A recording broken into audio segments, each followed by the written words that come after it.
I may have a cold with the changing of the season, but I bet very few of you have ever heard this story.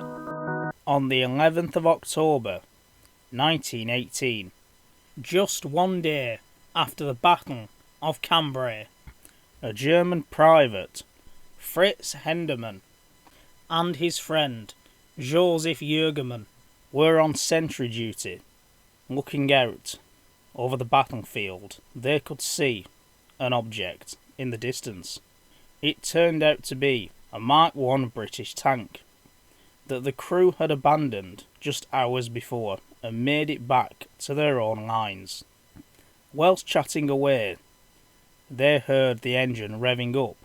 They got wondering if it was the driver trying to free the tank. So they told the nearby machine gun crew to pepper it with a few rounds. The engine then stopped. A little over an hour later, it revved up again. This time they didn't ask the machine gunners to pour lead into the tank.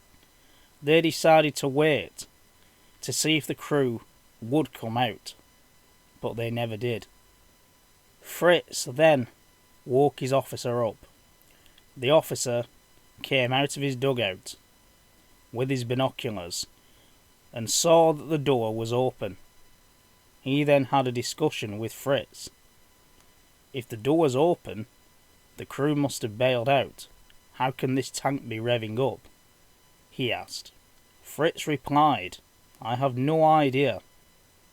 A little time later, the tank started to move across no man's land. Fritz peered over the parapet of the trench and saw that it was coming right for him. He ran to the machine gunners and told them to pour as much lead as they could into the tank, whilst he got a few hand grenades. No matter how many grenades he lobbed at the tank, it kept on coming, and this time its machine guns opened up.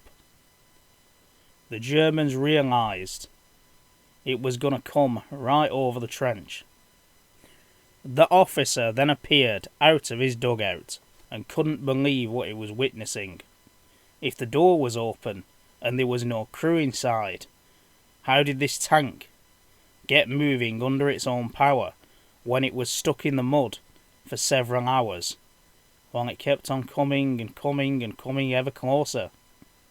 All the Germans could do is get as low down in the trench as possible so the tank would go right over them, which a minute later it did. Once the tank had gone over the trench, the officer scrambled to his feet and ran as fast as he could back into the dugout. He made a frantic telephone call. World War I tanks didn't go very fast, so Fritz still had the tank in sight. Fritz then turned to Jürgen and said, I didn't hear any voices coming from the tank. Jürgen said, the noise of the engine and machine guns, you wouldn't hear any voices, but I assure you, there has to be a crew inside, going across the communications trenches. That's when he saw a flamethrower team arrive. They blasted the tank, and then it stopped.